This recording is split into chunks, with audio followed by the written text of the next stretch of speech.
हरे कृष्णा, राधे राधे। हिंदू धर्म में प्रत्येक माह के शुक्ल पक्ष और कृष्ण पक्ष की 11 की तिथि को एकादशी का व्रत रखा जाता है।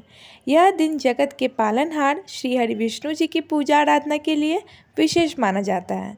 हर साल माघ महीने के शुक्ल पक्ष की एकादशी तिथि को जया एकादशी का व्रत रखा जाता है। हिंदू पंचांग के अनुसार 2025 में लोगों को कन्फ्यूजन है कि आखिर जया एकादशी का व्रत 7 फरवरी को रखें या फिर 8 फरवरी को। धार्मिक मान्यताओं के अनुसार जया एकादशी व्रत रखने से जातकों को आरोग्यता का वरदान प्राप्त होता है और जीवन के सभी पाप और कष्टों से मुक्ति मिलती है। यह भी कहा जाता है कि जया एकादशी व्रत रखने से भगवान विष्णु जी की कृपा से मृत्यु के बाद भूत पिशाच योनि में भी नहीं जाना पड़ता। यह व्रत पितरों के लिए रखने से उनको पुण्य फलों की प्राप्ति होती है। आइए तो जानते हैं कि जया एकादशी की सही तिथि, शुभ मुहूर्त और पारणा की टाइमिंग्स क्या होंगी। 2025 के पंचांग के अनुसार माघ महीने के शुक्ल पक्ष की एकादशी तिथि की शुरुआत 7 फरवरी को रात 9:26 पर शुरू होगी, जो कि अगले दिन 8 फरवरी को रात 8:15 पर समाप्त होगी। ऐसे में उदय तिथि के अनुसार 8 फरवरी दिन शनिवार को ही जया एकादशी का व्रत माना जाएगा। जया एकादशी के दिन वृद्धिति योग और रवि योग बन रहे हैं। इस दौरान धर्म कर्म के सारे कार्य करना बेहद ही शुभ माने जाते हैं। आइए तो अब जानते हैं कि जया एकादशी के दिन पूजा विधि कैसी होगी। जया एकादशी के दिन आप प्रातः ब्रह्म मुहूर्त में उठें, पानी में गंगा जल मिलाकर के स्नान करें। स्नान करने के बाद भगवान विष्णु जी का ध्यान करें और व्रत का संकल्प लें कि आज आप एकादशी व्रत करने जा रहे हैं। एक छोटी सी चौकी पर पीला वस्त्र बिछाएं। अगर आपके घर पे लड्डू गोपाल जी हैं तो आप उनको उस पर विराजमान कर सकते हैं, नहीं तो भगवान विष्णु जी के किसी भी शिव विग्रह या फिर चित्रपट से आप पूजन कर सकते हैं। अगर आपके पास में लक्ष्मी नारायण जी की साथ में प्रतिमा हो तो आप उनको भी उस पर स्थापित कर सकते हैं।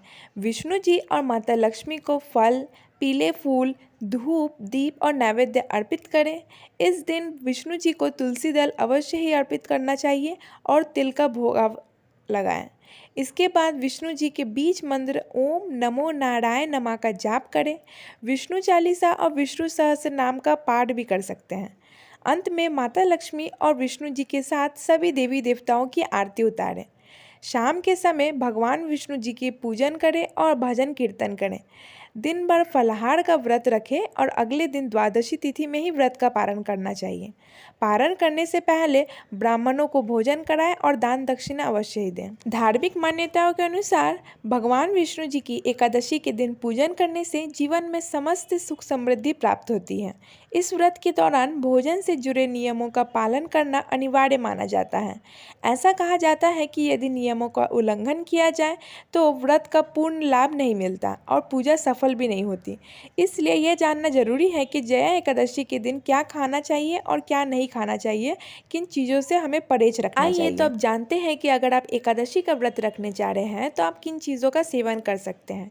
याद रखें कि एकादशी के व्रत के दौरान आपको उन्हीं चीज़ों का सेवन करना है जो कि प्रसाद के रूप में है, यानी कि किसी भी फल या मिष्ठान को पहले आप ठाकुर जी को अर्पित करें, उसके बाद उसे प्रसाद के रूप में पाएं। एकादशी का संपूर्ण फल प्राप्त करने के लिए निर्धारित नियमों का पालन करना बेहद आवश्यक है। जया एकादशी के दिन आप शकरकंद, कुट्टू के आटे से बनी हुई रोटी, दूध, दही और फल वगैरह ग्रहण कर सकते हैं। इसके अलावा भगवान विष्णु जी को पंचामृत अर्पित करने के बाद में उसका भी सेवन आप कर सकते हैं। एकादशी के व्रत के दौरान किसी भी तरह की सब्जियां जैसे कि गाजर, मूली, बंद गोभी, टमाटर वगैरह का सेवन नहीं लिया जाता है। अगर आप एकादशी का व्रत नहीं रखते हैं तो इस दिन चावल खाना वर्जित माना गया है। लहसुन, प्याज और मसूर की दाल का भी सेवन नहीं करना चाहिए। जया एकादशी व्रत के बाद द्वादशी तिथि में व्रत का पारणा का समय कब रहेगा।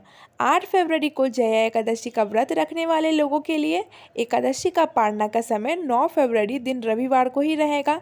सुबह 7:04 से लेकर के 9:17 तक आपको द्वादशी तिथि यानी कि 9 फरवरी को आपको व्रत का पारणा कर लेना है। एकादशी व्रत से रिलेटेड अगर आपके मन में कोई भी प्रश्न आ रहे हों तो हमें ज़रूर कमेंट बॉक्स में कमेंट करके बताइएगा।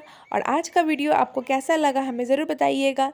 अगर वीडियो पसंद आई हो तो वीडियो को लाइक करें, चैनल को सब्सक्राइब करें। मिलते हैं नेक्स्ट वीडियो में, तब तक के लिए मेरी तरफ से आपको राधे राधे।